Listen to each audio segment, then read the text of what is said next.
নমস্কাৰ দৰ্শকবৃন্দ, আজি ৰাজ্যৰ লাখ লাখ গৰীব পৰিয়ালৰ বাবে আহিল অত্যন্ত সুখবৰ। প্ৰতিটো সমষ্টিলৈ ৪,০০০ নতুন হিতাধিকাৰী নিৰ্বাচন আৰু নতুনকৈ ৰেচন কাৰ্ড বিতৰণ। ইয়াৰ ব্যৱহাৰৰ ফলত খাদ্য সুৰক্ষা আঁচনিত এতিয়াই অন্তৰ্ভুক্ত হ'ব লাখ লাখ পৰিয়াল। যিসকল লোক এতিয়ালৈকে ৰেচন কাৰ্ড নাপাই সমস্যাত পৰিছিল, তেওঁলোকৰ বাবে এই সিদ্ধান্ত একদম জীৱনদায়ী। কোনে পাব নতুন ৰেচন কাৰ্ড? আৰ্থিকভাৱে দুৰ্বল পৰিয়াল, যিসকলৰ হাতত এতিয়াও ৰেচন কাৰ্ড নাই।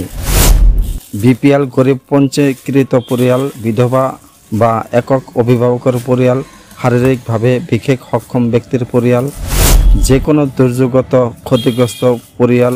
মূল লক্ষ্য প্ৰকৃত গৰীব পৰিয়ালক NFSA আঁচনিত অন্তৰ্ভুক্ত কৰা।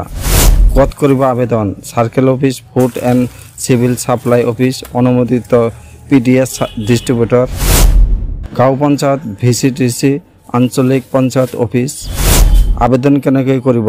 আবেদন ফৰ্ম লোৱা, পৰিয়ালৰ তথ্য সঠিকভাৱে ভৰ্তি কৰা, সকলো প্ৰয়োজনীয় নথি সংলগ্ন কৰা, চাৰ্কেল অফিচত জমা দিয়া।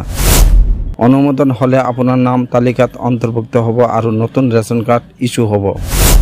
কি নথিপত্ৰ লাগিব?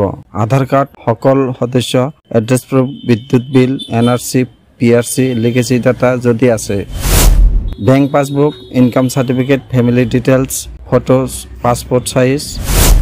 প্ৰতিটো সমষ্টিত ৪,০০০ হিতাধিকাৰী। সীমা পূৰ্ণ হ'লেই আবেদন বন্ধ। তেনেহ'লে সময় নষ্ট নকৰিব, তৎক্ষণাত আবেদন কৰক।